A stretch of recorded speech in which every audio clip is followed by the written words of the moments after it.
The winter of 1873 struck the Arizona Territory with an unprecedented fury that old-timers would speak of for decades to come. Snow blanketed the desert landscape in a way that defied nature itself, transforming the familiar red rocks and cacti into an alien wonderland of white.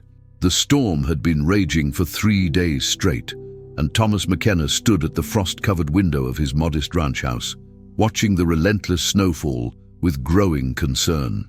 Thomas was a man of 35 years, weathered by the harsh realities of frontier life. His hands bore the calluses of countless hours spent mending fences, breaking horses, and wrestling with the unforgiving land that he had called home for the past 8 years. Standing 6 feet tall with broad shoulders that spoke of hard labor, he possessed the kind of quiet strength that came from solitude and self-reliance. His dark hair had begun to show premature streaks of silver, and deep lines etched the corners of his green eyes, evidence of long days squinting against the desert sun and longer nights spent alone with only his thoughts for company. The ranch that Thomas called home sat in a valley between 2 mesas, about 20 miles southwest of the small settlement of Prescott. It was a modest operation by most standards, a few hundred head of cattle, a handful of horses, and enough land to sustain them through good times and bad. He had built everything with his own hands, from the sturdy log cabin that served as his home to the corrals and outbuildings that housed his livestock. Every board, every nail, every stone had been placed with the careful precision of a man who understood that in this harsh land, shoddy work could mean the difference between life and death. The isolation that came with ranch life had never particularly bothered Thomas. He had chosen this solitary existence after losing his wife Sarah to cholera during their journey west from Missouri. The grief had driven him to seek out the most remote corner of the territory he could find, a place where the silence might help drown out the echoes of her laughter that still haunted his memory. For 8 years, he had found a measure of peace in the rhythm of ranch work, in the simple satisfaction of caring for his animals and watching the seasons change across the dramatic landscape. But this winter was different. The storm that had descended upon the territory 3 days ago was unlike anything Thomas had experienced in his years in Arizona. The temperature had plummeted to levels that made even the hardiest desert dwellers shiver, and the snow continued to fall with an intensity that seemed to mock the very idea that this was supposed to be a land of endless sunshine and scorching heat. His cattle huddled together in whatever shelter they could find, their breath forming clouds of steam that quickly froze in the frigid air. Thomas pulled his heavy coat tighter around his shoulders and stepped out onto the covered porch of his cabin. The silence was profound, broken only by the soft whisper of falling snow and the occasional creak of tree branches bending under the weight of their white burden. The familiar landmarks of his property, the old oak tree where he had carved Sarah's initials, the weathered fence posts that marked the boundary of his pasture, the rocky outcropping where he often sat to watch the sunset, had all been transformed into ghostly shapes, barely visible through the curtain of snow. He had spent the morning checking on his livestock, breaking ice on water troughs, and ensuring that his cattle had access to the hay he had stored in the barn. The work was harder in these conditions, each task taking twice as long as usual, but Thomas took pride in his ability to care for his animals regardless of what nature threw at him. It was a point of honor among ranchers. Your stock came first, always, no matter how miserable the conditions might be. As he stood on the porch, contemplating whether to make another check on the cattle before nightfall, Thomas heard something that made him pause. It was faint at first, barely audible over the soft patter of snowflakes, but there was definitely something out there. He strained his ears, trying to identify the sound. It almost seemed like crying, but that was impossible. The nearest neighbor was more than 10 miles away, and no one in their right mind would be traveling in weather like this. The sound came again, definitely human and definitely distressed. Thomas grabbed his rifle from where it leaned against the cabin wall and stepped down from the porch into the deep snow.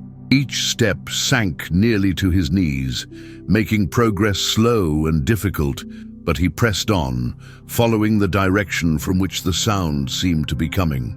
The crying grew stronger as he made his way toward the edge of his property, near the grove of cottonwood trees that marked the boundary between his land and the open desert beyond. As Thomas pushed through a particularly thick stand of snow-laden brush, he stopped short at what he saw before him. There, half buried in a drift of snow at the base of the largest cottonwood, was a figure that made his heart skip a beat. It was a young woman, her long black hair spread out across the white snow like spilled ink. She appeared to be unconscious, her lips blue with cold, her skin pale as the snow that surrounded her. But what caught Thomas's attention immediately were the intricate beadwork patterns that adorned her buckskin clothing, the distinctive geometric designs that he recognized as Apache craftsmanship. Thomas had lived in Arizona territory long enough to know the significance of what he was seeing. The Apache people had been engaged in a bitter conflict with the United States Army for years, and relations between white settlers and the various Apache bands were tense at best. Most ranchers lived in constant fear of Apache raids, and many had been killed or driven from their land by warriors protecting their ancestral territories. The sight of an Apache woman on his property should have filled him with alarm, but instead, Thomas found himself moved by the obvious distress of the young woman before him. He knelt beside her, noting the shallow rise and fall of her chest that indicated she was still alive, though clearly in serious danger from exposure to the cold. Her clothing, while obviously well-made and decorated with beautiful beadwork, was not designed for the extreme weather conditions that had descended upon the territory. She wore a buckskin dress that reached to her knees, decorated with intricate patterns of blue, red, and white beads that formed traditional Apache designs. Around her neck hung a necklace of turquoise and silver, and her wrists were adorned with matching bracelets that caught what little light filtered through the storm clouds above. Thomas estimated her age to be somewhere in her early 20s, though it was difficult to tell with certainty given her condition. Her face, despite being pale with cold, showed the high cheekbones and strong features typical of Apache women. Even unconscious and half-frozen, there was something about her that spoke of strength and resilience, qualities that Thomas had learned to recognize and respect during his years in this harsh land. Without hesitation, Thomas scooped the young woman into his arms, surprised by how light she felt despite her obvious strength. Her head fell back against his shoulder, and he could feel the shallow warmth of her breath against his neck as he carried her through the snow toward his cabin. Each step was a struggle against the deep drifts, but Thomas pressed on, driven by an urgency he couldn't quite explain. There was something about this woman, something that went beyond simple human compassion, that made him determined to save her life. The warmth of the cabin hit him like a physical force as he shouldered through the front door, still carrying his unconscious burden. Thomas had kept a good fire burning in the stone fireplace, and the interior of the cabin was a welcome refuge from the bitter cold outside. He carried the young woman to his own bed, the only proper sleeping place in the small cabin, and gently laid her down on the thick wool blankets. Thomas worked quickly to assess her condition. Her breathing was shallow but steady, and her pulse, though weak, seemed regular. The most immediate concern was hypothermia. Her skin was cold to the touch, and her lips retained that alarming blue tinge that spoke of her body's struggle to maintain its core temperature.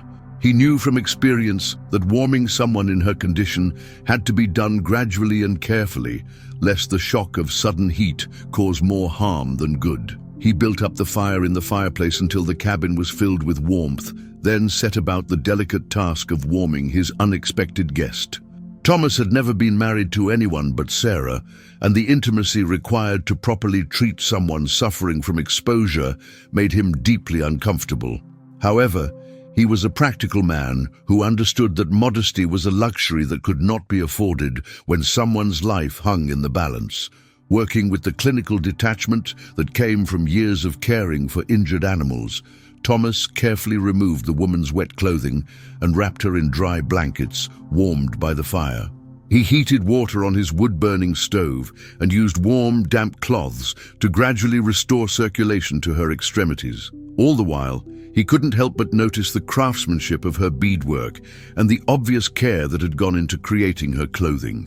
Each piece was a work of art, representing hours of patient labor and generations of traditional knowledge. As Thomas worked, he found himself wondering about the circumstances that had brought this young Apache woman to his property in the middle of one of the worst storms in territorial history. The Apache were known for their ability to survive in harsh conditions, and it would take something truly extraordinary to leave one of their people in such a vulnerable state.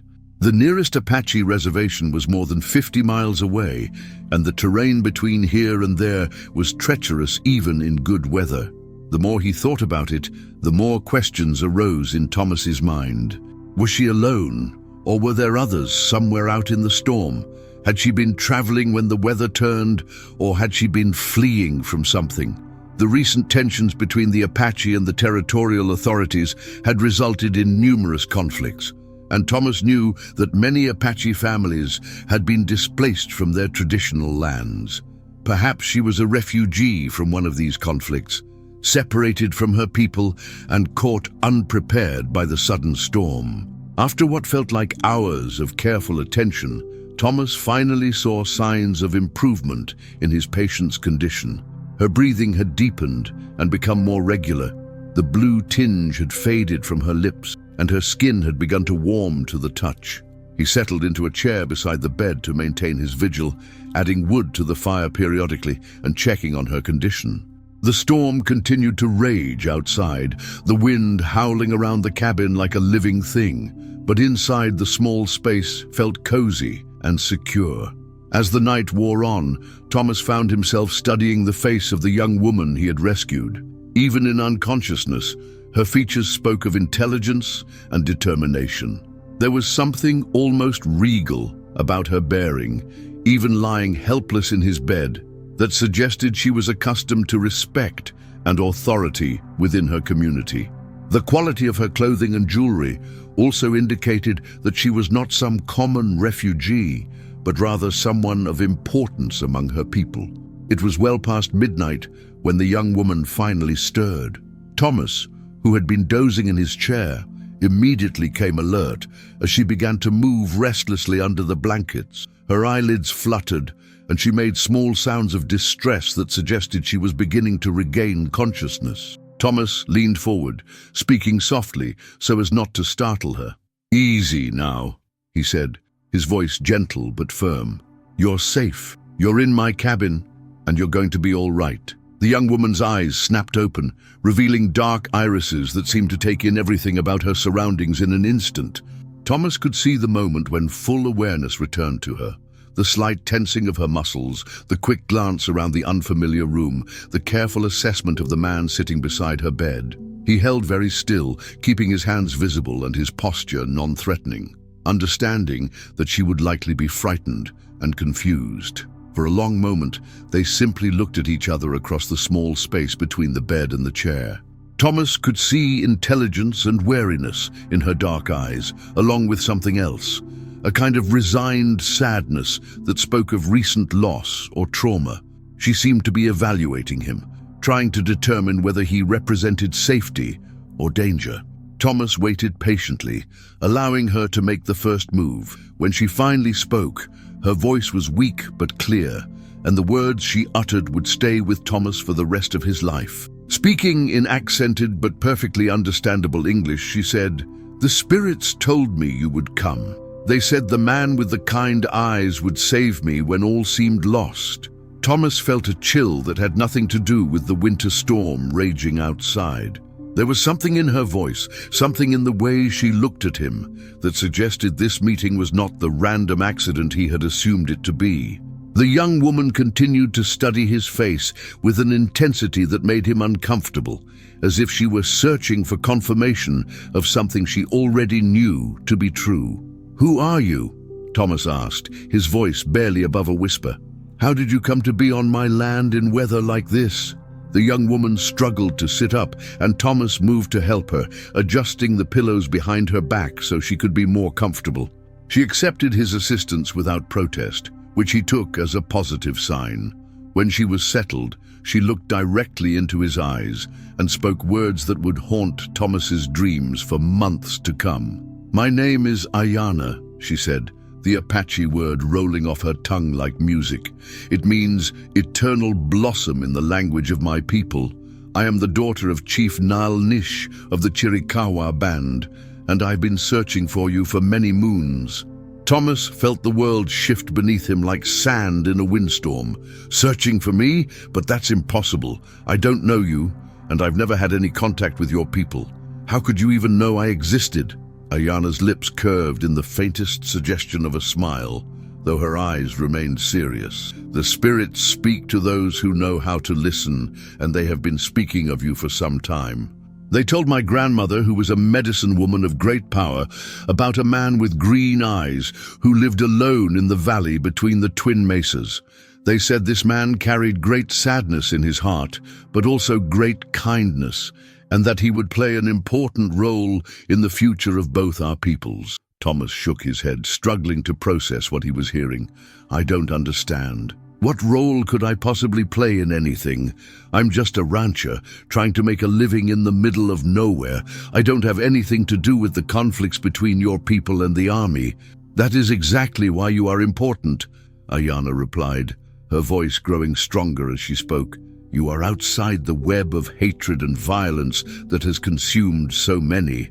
You see people as individuals, not as members of enemy tribes. My grandmother saw this in her visions, and she sent me to find you because our people are in great danger." Thomas leaned back in his chair, overwhelmed by the implications of what she was telling him. "What kind of danger?" Ayana's expression grew grave, and when she spoke again, her voice carried a weight of sorrow that seemed too heavy for someone so young to bear. "There are those among the white soldiers who seek not just victory, but the complete destruction of the Apache people.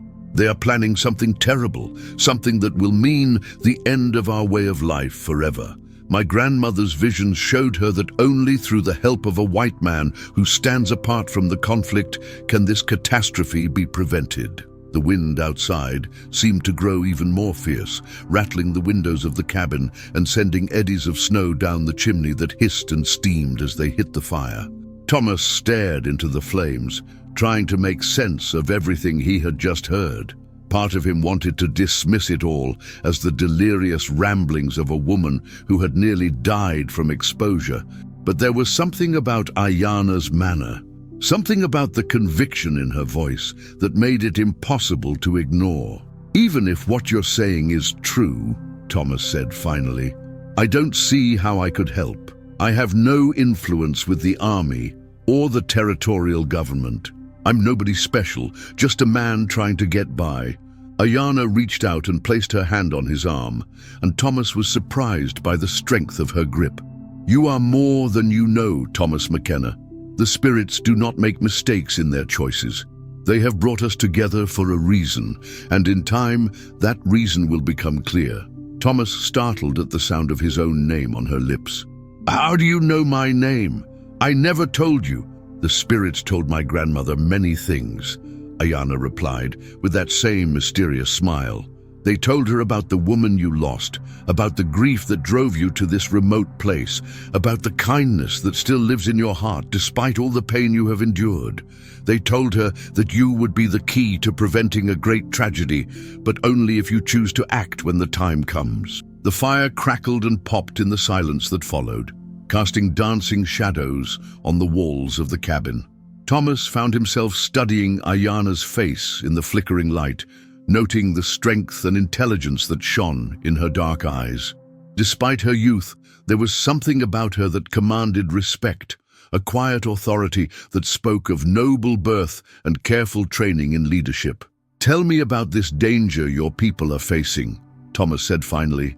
"If you've come all this way in search of help, I think I deserve to know the full truth." Ayana nodded, as if she'd been expecting this question. 3 moons ago, my grandmother received a vision that filled her with terror.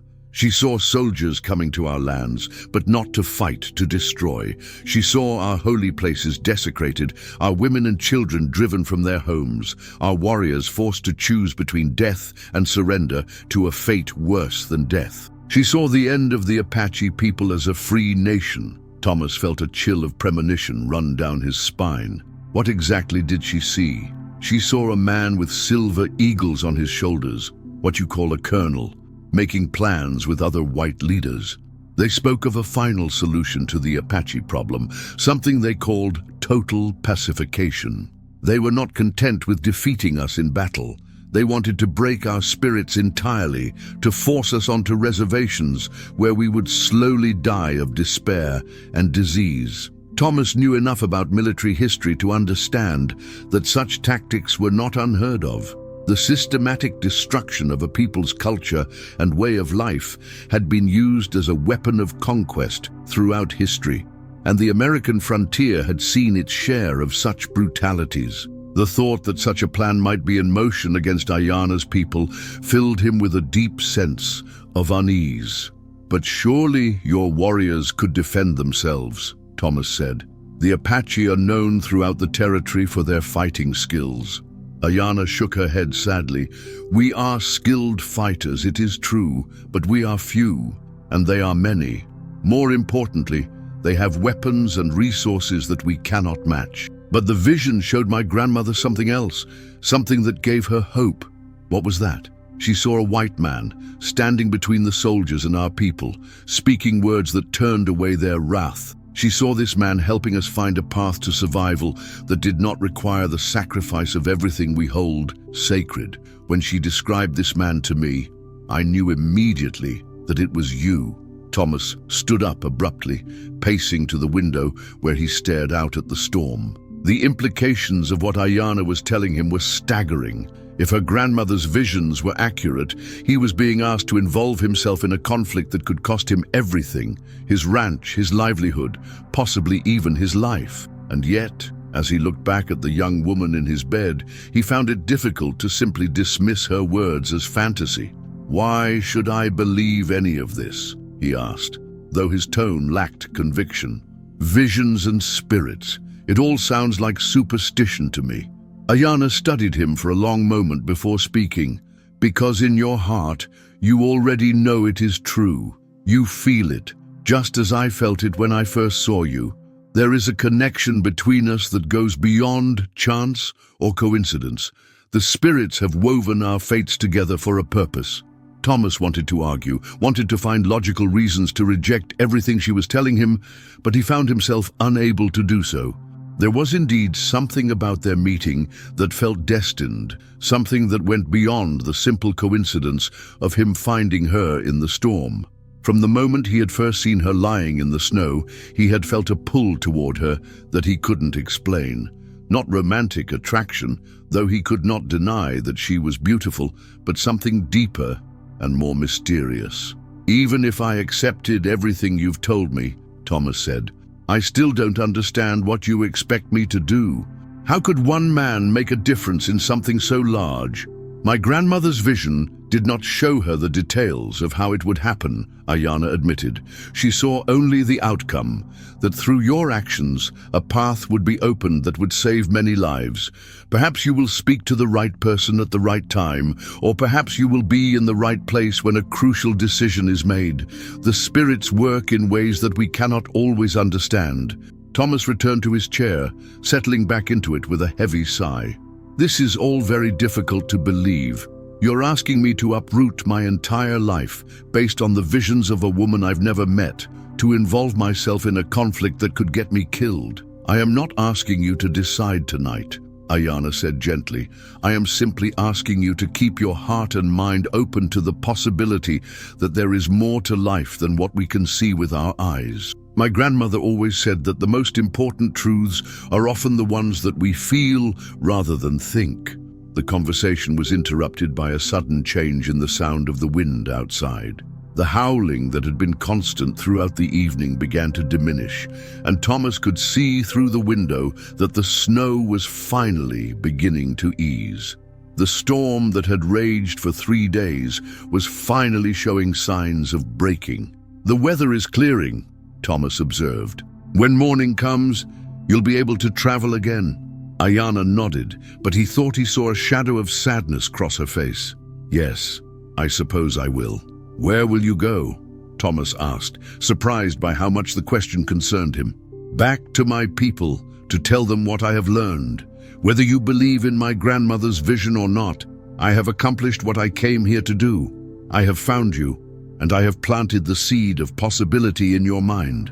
That may be enough." Thomas found himself reluctant to accept that their time together was coming to an end. Despite the strangeness of their meeting and the fantastic nature of her story, he had found something deeply compelling about Ayana's presence. For the first time in years, he didn't feel completely alone, and the prospect of returning to his solitary existence suddenly seemed less appealing than it had before. "You said your father is a chief," Thomas said, changing the subject. "Won't he be worried about you? Won't he send warriors to search for you?" Ayana's expression grew complicated. "My father does not know that I came to find you. He would not have approved of the journey, especially not during such dangerous times. He believes that the only way to save our people is through warfare, and he would not understand my grandmother's vision of cooperation with a white man." "So you came alone," Thomas said, understanding beginning to dawn on him. "You risked everything to find me, based solely on an old woman's visions." "My grandmother was the wisest person I have ever known," Ayana replied with quiet dignity. "Her visions had never proven false before. When she told me that the survival of our people might depend on finding you, I knew that I had no choice but to try." Thomas was struck by the courage this young woman had shown. To travel alone across dangerous territory in the middle of winter, based solely on faith in her grandmother's spiritual insights, required a level of bravery that he found both admirable and humbling. It also made him realize the tremendous responsibility that her faith in him represented. As the fire burned lower and the storm continued to abate outside, Thomas found himself wrestling with thoughts and emotions that he had kept buried for years. The comfortable numbness of his solitary existence was being challenged by this young woman's presence, and he wasn't sure how he felt about that. Part of him wanted to retreat back into the safety of isolation, but another part, a part he had thought dead since Sarah's passing, was stirring to life. "Tell me more about your grandmother," Thomas said, seeking to understand the woman whose visions had brought Ayana to his door. Ayana's face softened with obvious love and respect. Her name was Desba, which means goes to war in our language, though she was a woman of peace. She was born during a time when the Apache still roamed freely across all of this land before the white settlements began to spread. She lived through the first conflicts between our peoples, and she saw how hatred and violence only brought more hatred and violence. Thomas leaned forward, intrigued despite himself. How did she become a medicine woman? The gift came to her when she was very young, younger than I am now. She began having visions of future events, and at first, people thought she was simply a dreamer. But when her predictions began to come true, warnings about storms, about where to find water during droughts, about when enemies might attack, the tribal elders recognized that she had been touched by the spirits. "And she taught you?" Ayana nodded. "She was my teacher in many things, in the healing arts, in the old stories, in the ways of reading signs and omens. But most importantly, she taught me to listen with my heart as well as my ears. She said that the spirits speak to all people, but most have forgotten how to hear them." Thomas considered this, thinking about his own life and the decisions he had made. Had there been moments when some inner voice had tried to guide him? Times when he had felt drawn to act in certain ways without fully understanding why. The more he thought about it, the more he realized that there might be some truth in what Ayana was telling him. "When did she have the vision about me?" Thomas asked. "Shortly before the leaves began to change color in the autumn. She had been ill for some time. Her body was failing, though her spirit remained strong. One morning she woke with great excitement and called me to her side. She described her vision in great detail, telling me exactly where to find you and what you would look like. She made me promise that if something happened to her, I would still make the journey to find you. Something happened to her, Thomas stated rather than asked, reading the grief in Ayana's voice. She passed into the spirit world just as the first snows began to fall. Her last words to me were a reminder of my promise. She said that the fate of many people rested in my hands and that I must not let fear or doubt prevent me from fulfilling my destiny. The weight of responsibility that Ayana carried suddenly became clear to Thomas. She was not just a young woman seeking adventure or following a whim. She was the bearer of her grandmother's final wishes, carrying the hopes and fears of her entire people. The courage required to undertake such a mission, especially in the face of her father's disapproval and the dangers of winter travel, spoke to a strength of character that commanded respect. As dawn began to break outside the cabin windows, painting the snow-covered landscape in shades of pink and gold, Thomas realized that he was facing a crossroads in his life. He could send Ayana on her way with his best wishes and return to his comfortable isolation, or he could open himself to the possibility that her grandmother's vision contained some grain of truth. The decision would shape not only his own future, but potentially the futures of many others. The storm had finally passed, leaving behind a world transformed by snow and silence. Thomas looked out at his familiar ranch with new eyes, seeing it not just as his refuge from the world, but as a place where fate had chosen to bring together two people from vastly different worlds. Whether that meeting would lead to something greater remained to be seen, but he could no longer deny that something significant had occurred. Ayana had fallen silent, allowing him to process everything she had told him. When he looked back at her, he saw that she was watching him with an expression of patient hope, as if she understood the magnitude of the decision he was facing and was willing to give him the time he needed to make it. "The sun is coming up," Thomas observed unnecessarily. "Yes," Ayana replied simply. "A new day is beginning." As the first rays of sunlight streamed through the cabin windows, illuminating the space where two worlds had met in the darkness of storm and mystery, Thomas McKenna began to understand that his life would never be the same again. The question now was whether he would have the courage to embrace the change that fate seemed to be offering him, or whether he would retreat back into the safety of solitude and let the opportunity pass him by. The answer to that question would determine not only his own destiny, but the fates of countless others whose lives hung in the balance of decisions yet to be made. And somewhere in the distance, carried on the crisp morning air, the spirits seemed to whisper that the real journey was just beginning. Chapter 2. The Choice That Changed Everything. Final chapter. The morning sun climbed higher over the snow-covered Arizona landscape, its golden rays transforming the winter wonderland into a crystal palace of light and shadow.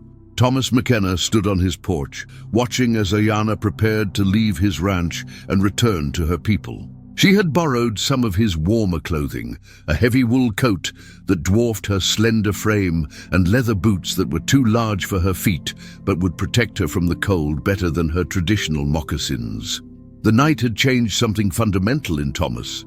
As he watched Ayana gathering her few possessions, including the precious Apache beadwork that had first caught his attention in the snow, he felt a stirring in his chest that he hadn't experienced since Sarah's death. It wasn't romantic love, not yet, but rather a sense of purpose, of destiny, calling to him across the vast expanse of his carefully constructed solitude. "You don't have to do this alone," Thomas said suddenly, the words tumbling out before he could stop them. "Whatever your people are facing, whatever this military plan is that your grandmother saw in her vision, you don't have to face it without help." Ayana paused in her preparations, her dark eyes searching his face with an intensity that made him feel as though she could see straight through to his soul. "Are you saying that you believe me, that you accept what the spirits have shown?" Thomas took a deep breath, the cold air burning his lungs as he made the decision that would alter the course of his life forever. I'm saying that I've spent 8 years running from responsibility, from connection, from anything that might cause me pain. But watching you risk everything based on faith in your grandmother's vision, it makes me ashamed of my cowardice. You are not a coward, Thomas McKenna, Ayanna said firmly. A coward would not have risked his safety to save a stranger in the snow. A coward would not have opened his home to someone from a people his government considers enemies. Maybe not, Thomas replied, but I've been hiding from life for too long. If there's even a chance that your grandmother's vision was true, that I can help prevent the kind of tragedy you described, then I have to try. Ayanna stepped closer to him, and Thomas could see tears glistening in her eyes. You would do this? You would leave your ranch, your safety, to help people you don't even know? I would do it to help you, Thomas answered honestly. In one night, you've shown me more courage and faith than I've demonstrated in 8 years. The least I can do is try to be worthy of that example. The decision made, Thomas moved with the efficiency of a man accustomed to quick action when circumstances demanded it. He gathered supplies, weapons, and warm clothing, packing everything into saddlebags with the practiced ease of someone who understood frontier travel. Within an hour, he had secured his ranch as best he could, leaving grain and water for his livestock and praying that the weather would hold long enough for him to return. As they prepared to depart, Ayanna insisted on performing a traditional Apache blessing for their journey. She gathered a small handful of the sacred cornmeal she carried in a pouch at her waist and sprinkled it to the 4 directions, speaking words in her native language that Thomas couldn't understand, but whose reverent tone conveyed their importance. When she finished, she placed her hand on his arm and spoke a blessing in English. May the spirits guide our path and protect us from harm. May we find the wisdom to speak the right words at the right time, and may our actions bring healing rather than more pain to this troubled land. The journey to the Apache settlement took them across some of the most rugged terrain in the Arizona Territory. Even with the snow beginning to melt under the strengthening sun, travel was difficult and dangerous. They rode single file through narrow canyon passes, across frozen streams, and over mountain trails that would have been treacherous even in good weather. Thomas found himself constantly amazed by Ayanna's knowledge of the land. She seemed to know every rock, every tree, every hidden water source along their route. As they traveled, Ayanna told him more about her people and the growing crisis they faced. The Chiricahua Apache, she explained, were one of the last free bands remaining in the territory. Most of the other Apache groups had already been forced onto reservations, where they struggled with poverty, disease, and the systematic destruction of their traditional way of life. Her father, Chief Nalnish, had managed to keep his people free by staying constantly on the move, avoiding confrontation with the army while maintaining their independence. My father is a proud man, Ayanna explained, as they paused to rest their horses beside a small mountain stream. He has seen too many of his friends and relatives die in captivity on the reservations. He would rather fight and die free than live as a prisoner of the white government. But your grandmother had a different vision, Thomas observed. Yes, she believed that there was a path between total war and total surrender. A way for our people to maintain their dignity and their culture while finding a way to coexist with the white settlers. She said that the old ways of thinking, both Apache and white, would only lead to more death and suffering. Thomas understood the complexity of the situation. He had lived in the territory long enough to see both sides of the conflict. The Apache were fighting for their survival, their freedom, and their way of life. The white settlers and the territorial government were trying to establish order and safety in a region that had known little of either. Neither side was entirely right or entirely wrong, but the extremists on both sides seemed determined to make compromise impossible. As they climbed higher into the mountains, the evidence of Apache presence became more apparent. Ayanna pointed out subtle signs that Thomas would never have noticed. A particular arrangement of stones that indicated a water source, marks on trees that served as trail markers, small offerings left at sacred sites. It was clear that despite their reputation as nomadic raiders, the Apache had a deep and sophisticated relationship with this land that went back generations. On the second day of their journey, they encountered the first Apache scouts. Thomas's heart raced as three warriors materialized seemingly out of nowhere, their faces painted for war and their weapons ready. Ayanna spoke rapidly in Apache, gesturing toward Thomas and apparently explaining his presence. The conversation was tense, and Thomas could see the suspicion and hostility in the warriors' eyes as they looked at him. Finally, after what seemed like an eternity, the lead warrior nodded grudgingly and gestured for them to follow. Thomas realized that he was about to enter an Apache stronghold, something that few white men had ever done and lived to tell about. The responsibility of the moment weighed heavily on him, understanding that not only his own life, but potentially the lives of many others, depended on how the next few hours unfolded. The Apache camp was hidden in a box canyon that was invisible from the surrounding peaks, a natural fortress that had sheltered the Chiricahua for generations. As they rode into the settlement, Thomas was struck by the organized complexity of what many whites dismissed as a primitive society. The camp consisted of dozens of traditional wickiups, dome-shaped structures made of wooden poles and covered with hides or brush. Arranged in family groups around communal areas, children played in the spaces between the dwellings, their laughter providing a counterpoint to the serious faces of the adults who watched Thomas's arrival with obvious suspicion. Women tended fires and prepared food, their movements efficient and purposeful, despite the obvious tension in the camp. Warriors stood ready with weapons, their eyes never leaving the strange white man who had entered their sanctuary. At the center of the camp stood the largest wickiup, and from it emerged a man who could only be Chief Nalnish. He was tall and powerfully built, with graying hair that spoke of wisdom and experience. His face was weathered by years of outdoor life and marked by the kind of deep lines that came from bearing great responsibility. When he saw his daughter dismounting from her horse, his expression showed relief, mixed with anger. The conversation between father and daughter was heated, conducted in rapid Apache that Thomas couldn't follow but whose emotional content was unmistakable. Nalnish was clearly furious that Ayanna had undertaken such a dangerous journey without his permission, while she stood her ground with the quiet dignity of someone who believed absolutely in the rightness of her actions.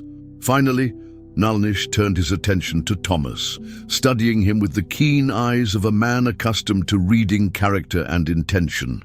When he spoke, his English was accented but clear, learned through years of dealing with white traders and military officials. "My daughter tells me that you are the man from her grandmother's vision," Nalnish said, his tone neutral but watchful. "She says that you have come to help our people avoid a great catastrophe." Thomas dismounted from his horse and stood facing the Apache chief, understanding that this moment would determine everything that followed. "I don't know if I'm the man from any vision," he replied honestly. "But I know that your daughter risked her life to find me, and I believe that the threat she described is real. If there's anything I can do to help prevent unnecessary bloodshed, I'm willing to try." Nalnish studied him for a long moment, then gestured toward his wickiup. "Come, we will talk, and you will tell me what you know of the white soldiers' plans." Inside the chief's dwelling, Thomas found himself in a space that was both functional and beautiful. The walls were decorated with traditional Apache designs, and weapons and ceremonial objects hung from the wooden framework. A small fire burned in the center of the space, its smoke rising through an opening in the roof. Nalnish gestured for Thomas to sit on a woven mat, while Ayanna took her place beside her father. "Tell me about this vision," Nalnish said without preamble. "Tell me what my mother-in-law saw that convinced my daughter to risk her life in search of a white stranger." Thomas related everything that Ayanna had told him about her grandmother's vision: the military plan for total pacification of the Apache, the colonel with silver eagles on his shoulders, the systematic destruction of Apache culture and way of life. As he spoke, he watched Nalnish's face grow increasingly grim. When Thomas finished, Nalnish was silent for a long time, staring into the fire as if seeking answers in the flames. Finally, he looked up and spoke with the weight of absolute certainty. "What your grandmother saw is true," he said to Ayana. 3 days ago, our scouts brought word of unusual military activity at Fort Huachuca. Large numbers of troops are being concentrated there, along with supplies for an extended campaign. Our spies among the reservation Apache have heard rumors of a new policy coming from Washington, something they call the final settlement. Thomas felt a chill of recognition. That matches what Ayana told me her grandmother saw in her vision. Nalnish nodded grimly. But knowing that danger approaches and knowing how to avoid it are two different things. What would you have us do, white man? Surrender to the reservations and watch our people die slowly of despair? Fight and die gloriously but uselessly against overwhelming odds? It was Ayana who answered, her voice carrying the quiet authority that Thomas had noticed from their first meeting. Grandmother's vision showed a third path, Father. She saw a way for our people to survive with their honor intact, but it required the help of someone who stood outside the conflict. And what is this third path? Nalnish asked, though his tone suggested he was humoring his daughter rather than expressing genuine curiosity. Thomas took a deep breath, knowing that what he was about to propose would sound impossible to a man who had spent his life fighting for his people's freedom. What if there was a way to make peace without surrender? What if we could find terms that would allow your people to maintain their dignity and much of their traditional way of life, while also satisfying the government's need for stability in the territory? Nalnish's expression darkened. There can be no peace with those who seek our destruction. The white government has broken every treaty they have ever made with Indian peoples. Why should this time be different? Because this time, the initiative would come from us, Thomas replied. Instead of waiting for them to force their terms on you, we could approach them with a proposal that serves everyone's interests. What kind of proposal? Ayana asked, leaning forward with obvious interest. Thomas had been thinking about this possibility during their journey, turning over various scenarios in his mind. What if your people agreed to establish a permanent settlement in a location of your choosing? Somewhere that would allow you to maintain your traditional way of life while also providing security guarantees to white settlers. Not a reservation controlled by the government, but a sovereign territory recognized by treaty. Nalnish shook his head. The whites will never agree to such a thing. They want all of our land, not just most of it. Some of them do, Thomas agreed.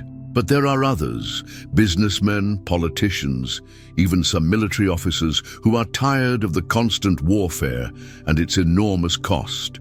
A negotiated settlement that brought real peace to the territory would make them rich and famous. The key is approaching the right people in the right way. Ayana's eyes were bright with possibility. How would we do that? Thomas had been thinking about this as well. I have contacts in Tucson and Phoenix, businessmen who have prospered despite the ongoing conflict, but who would prosper even more if there was genuine peace. Some of them have connections to territorial politicians and even to officials in Washington. If we could convince them that a negotiated settlement was in their financial interest, they might be willing to support it. And why would they trust you to negotiate for us? Nalnish asked skeptically. Because I'm not asking for anything for myself, Thomas replied. I don't want land or money or political power. I'm just a rancher who wants to live in peace. That makes me more credible than someone who obviously stands to gain from any deal that's made. The three of them talked deep into the night, discussing the details of what such a plan might look like. Thomas learned more about Apache culture and values, while Ayana and her father gained a better understanding of white politics and economics. Gradually, a framework began to emerge that might, just might, offer a genuine alternative to the cycle of violence that seemed to be consuming the territory. The plan they developed was audacious in its scope. Thomas would return to the white settlements and make contact with influential businessmen and politicians, feeling out their receptiveness to a negotiated settlement. Meanwhile, Nalnish would begin the delicate process of building consensus among the various Apache bands, many of whom were suspicious of any deal with the white government. If both sides showed interest, they would arrange a secret meeting at a neutral location, Thomas's ranch, which was far enough from both the Apache strongholds and the white settlements to provide security for both sides. The negotiations would be unofficial at first, allowing both parties to explore possibilities without committing to anything that might be seen as weakness by their respective constituencies. It was a plan fraught with danger and uncertainty. Thomas would be risking his reputation and possibly his life by acting as an intermediary in such a volatile situation. If word of his activities reached the wrong people, he could be branded a traitor by his own people. Similarly, Nalnish would be taking enormous risks by even entertaining the possibility of negotiations with the whites. But as Thomas looked around the wiki up at the faces of Ayana and her father, illuminated by the flickering firelight, he realized that he had found something he had been missing for 8 years, a sense of purpose that went beyond his own survival and comfort. For the first time since Sarah's death, he felt truly alive. The next morning brought news that lent urgency to their planning. Scouts reported that the military buildup at Fort Huachuca was accelerating, with additional troops arriving daily. More ominously, they had observed surveying parties marking out what appeared to be the boundaries of a massive reservation area, land that would encompass only a fraction of the territory that the Apache considered their homeland. They planned to move quickly, Nalnish said as he received the scouts' report. If we are going to act, it must be soon. Thomas nodded, understanding that the window of opportunity was rapidly closing. Give me 2 weeks, he said. If I can't make contact with the right people in that time, we'll have to assume that the diplomatic approach won't work. And if it doesn't work? Ayana asked. Thomas met her gaze, seeing in her eyes the same mixture of hope and fear that he felt in his own heart. Then your people will do what they must to defend themselves, and I'll do whatever I can to help them. The journey back to Thomas's ranch passed in thoughtful silence, both he and Ayana lost in contemplation of the enormous task they had undertaken. As they rode through the snow-covered landscape, Thomas found himself thinking about the strange turns that life could take. Less than a week ago, he had been a simple rancher content with his solitary existence. Now he was embarking on a mission that could determine the fate of an entire people. When they reached his ranch, Thomas was surprised to see smoke rising from his chimney and horses in his corral. His heart raced as he considered the possibility that soldiers had discovered his absence and were waiting to question him about his activities. But as they drew closer, he recognized the horses as belonging to his nearest neighbors, the Patterson family. John Patterson met them at the cabin door, his weathered face showing relief at seeing Thomas safe. "Thank God you're all right," he said.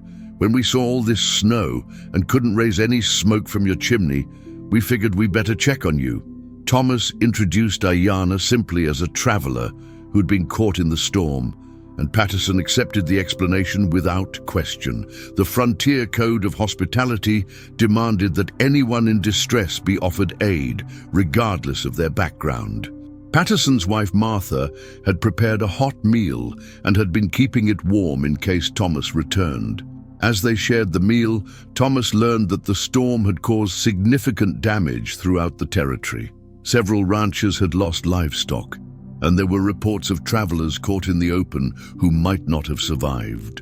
The conversation reinforced Thomas's understanding of how remarkable it was that Ayana had made it to his ranch alive. After the Pattersons departed, Thomas and Ayana spent the evening planning the next phase of their mission. Thomas would travel to Tucson under the pretext of conducting business, while Ayana would return to her people to begin the process of building support for the negotiation idea among the various Apache bands. "Are you certain about this?" Ayana asked, as they prepared to part ways the next morning. "Once you begin making these contacts, there will be no turning back. If the wrong people learn what you're doing, you could be in great danger." Thomas looked at her, this remarkable young woman who had risked everything based on faith in her grandmother's vision, and felt a surge of determination that surprised him with its intensity. "I'm certain," he said. "For the first time in 8 years, I'm completely certain about something." Ayana stepped closer to him, and for a moment Thomas thought she might embrace him. Instead, she reached into her pouch and withdrew a small object that she pressed into his hand. It was a piece of Apache beadwork, a small medicine bag decorated with the same intricate patterns he had first noticed on her clothing. "This was my grandmother's," she said softly. "She made it when she was younger than I am now, and it has protected our family through many dangers. She would want you to have it." Thomas closed his fingers around the small bag, feeling the smooth texture of the beads and the spiritual significance of the gift. "I can't accept something so precious." "You must," Ayana insisted. "The spirits work through symbols as well as through people. This will help connect you to the power of my grandmother's vision and will remind you that you do not face this challenge alone." As Thomas watched Ayana ride away across the snow-covered landscape, he felt a complex mixture of emotions that he struggled to identify. There was fear, certainly, about the dangerous path he had chosen to follow. There was determination to honor the trust that had been placed in him, but underlying everything else was something that he had thought died with Sarah: hope. The next 2 weeks passed in a whirlwind of activity as Thomas traveled throughout the territory, making contact with businessmen, politicians, and military officers who might be sympathetic to a negotiated settlement. He used his reputation as a reliable rancher and his connections in the business community to arrange meetings with influential people who had never seriously considered alternatives to military action against the Apache. The reception he received was mixed. Some dismissed him as a naive idealist who didn't understand the realities of frontier politics. Others listened politely, but made it clear that they had too much invested in the current conflict to support any change in policy. But a surprising number expressed genuine interest in the possibility of a peaceful resolution to the Apache problem. Thomas's most important breakthrough came during a meeting with Colonel James Carleton, the military commander responsible for Apache affairs in the territory. Carleton was a career soldier who had spent decades fighting Indian wars on various frontiers, but he was also a pragmatist who understood the enormous cost of military campaigns.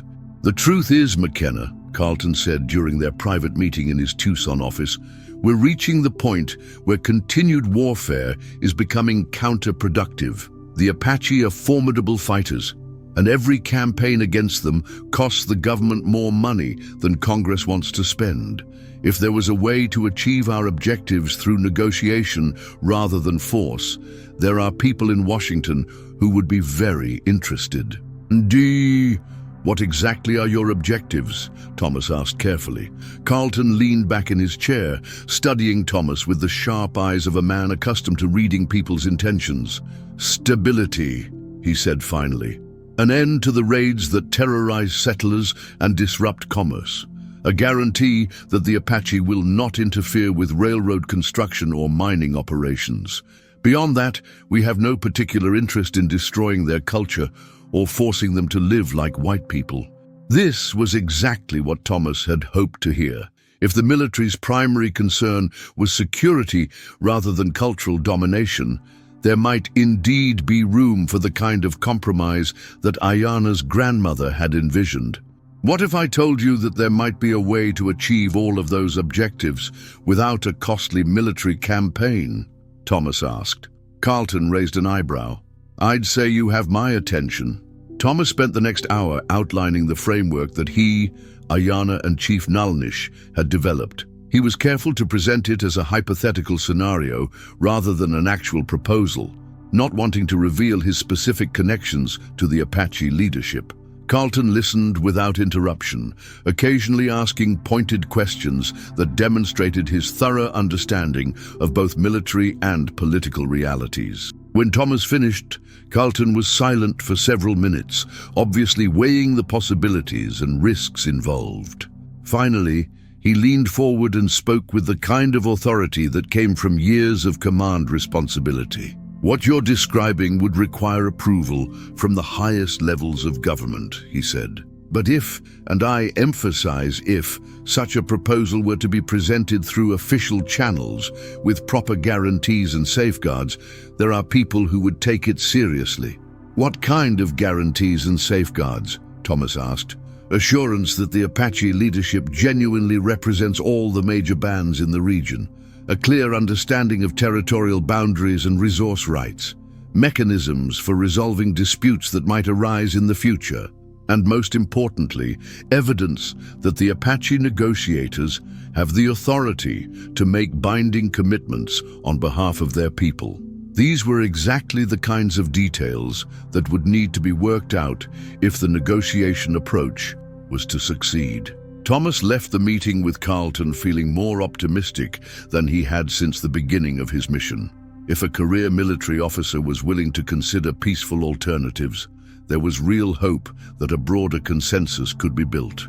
The final piece of the puzzle fell into place during Thomas's meeting with Jonathan Prescott, a wealthy businessman who had made his fortune in mining and transportation. Prescott had been one of the most vocal advocates for military action against the Apache, but Thomas discovered that his motivation was primarily economic rather than ideological. "Every month this conflict continues, costs me thousands of dollars in lost productivity," Prescott complained during their meeting in his Phoenix office. "My mines can't operate at full capacity because of security concerns, and my freight operations have to use expensive military escorts. If there was a way to end the violence and get back to business, I'd support it regardless of the political implications." Thomas realized that Prescott represented a powerful constituency that had been largely overlooked in previous discussions of Apache policy. The business community had enormous influence with territorial politicians, and their support could be crucial in building momentum for a negotiated settlement. By the end of 2 weeks, Thomas had assembled a coalition of influential supporters that included military officers, businessmen, and territorial politicians. None of them had committed to anything specific, but all had expressed willingness to participate in exploratory discussions if the Apache leadership was genuinely interested in peace. When Thomas returned to his ranch, he found Ayana waiting for him with news from the Apache side of the equation. Chief Nalnish had spent the intervening weeks meeting with leaders of other Apache bands, and the response had been cautiously positive. The various chiefs were willing to participate in preliminary discussions, though they remained skeptical about the white government's willingness to honor any agreements that might be reached. "My father says that if the white leaders you spoke to are truly interested in peace, they should be willing to meet at a neutral location to discuss possibilities," Ayana reported. "He suggests your ranch, since it is far from both military posts and Apache strongholds." Thomas felt a surge of excitement as he realized that all the pieces were falling into place. "When?" he asked. "As soon as possible. Our scouts report that the military preparations are accelerating. If we're going to act, it must be within the next few days." The next 48 hours were a frantic period of preparation, as Thomas sent messages to his contacts in the white community, while Ayana carried word back to the Apache leadership. The response from both sides was positive but cautious. Everyone understood that they were embarking on something unprecedented and potentially dangerous. On a clear morning in late February, representatives from both the white and Apache communities gathered at Thomas's ranch for what would later be remembered as one of the most significant diplomatic meetings in the history of the American West. The white delegation included Colonel Carlton, businessman Jonathan Prescott, territorial representative Samuel Hughes, and 2 other influential community leaders. The Apache delegation was led by Chief Nalnish and included representatives from 3 other major bands. The meeting almost collapsed before it began when some of the white representatives expressed alarm at the size of the Apache delegation. They had expected to deal with a few individual leaders, not what appeared to be a formal diplomatic mission. Similarly, some of the Apache leaders were suspicious of the military uniforms in the white delegation, fearing that the meeting might be a trap. It was Thomas who stepped forward to address both groups, speaking with the authority of someone who had risked everything to make this moment possible. "Gentlemen," he said, addressing the assembled representatives, "we are here because all of us, Apache and white, are tired of the bloodshed and destruction that has plagued this territory for too long. We may come from different worlds, we may speak different languages, and we may worship different gods, but we all want the same thing: a future where our children can live in peace and prosperity." Thomas's words seemed to break the ice, and gradually the two groups began to engage in substantive discussions. The negotiations continued for 3 days, with breaks for meals and rest, as both sides explored possibilities that neither had seriously considered before. The agreement that emerged was unlike any previous treaty between the United States government and Indian peoples. Rather than forcing the Apache onto a traditional reservation, it established a large, autonomous territory in the mountainous region of southeastern Arizona, where the various Apache bands could continue their traditional way of life. In exchange, the Apache agreed to end all raids against white settlements and to allow railroad and mining development in specified areas outside their territory. The key innovation was the creation of joint councils that would include both Apache and white representatives to resolve disputes and oversee the implementation of the agreement.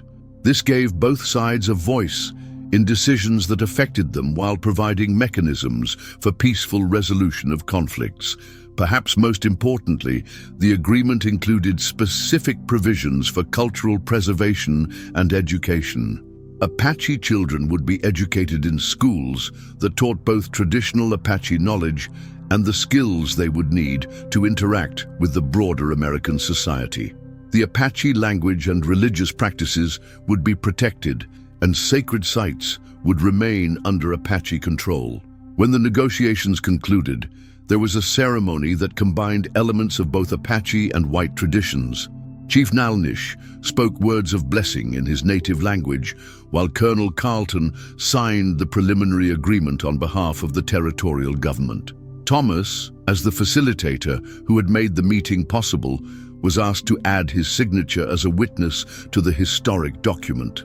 As the various delegations prepared to depart, carrying copies of the agreement back to their respective constituencies for formal ratification, Ayana approached Thomas with tears in her eyes. "My grandmother's vision has come to pass," she said softly. "You have indeed stood between our peoples and turned away the wrath that threatened to destroy us all."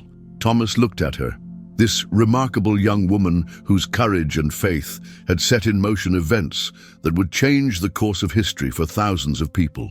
"We all played our part," he replied. "Your grandmother's wisdom, your courage, your father's leadership, and the willingness of people on both sides to consider alternatives to violence, all of it was necessary."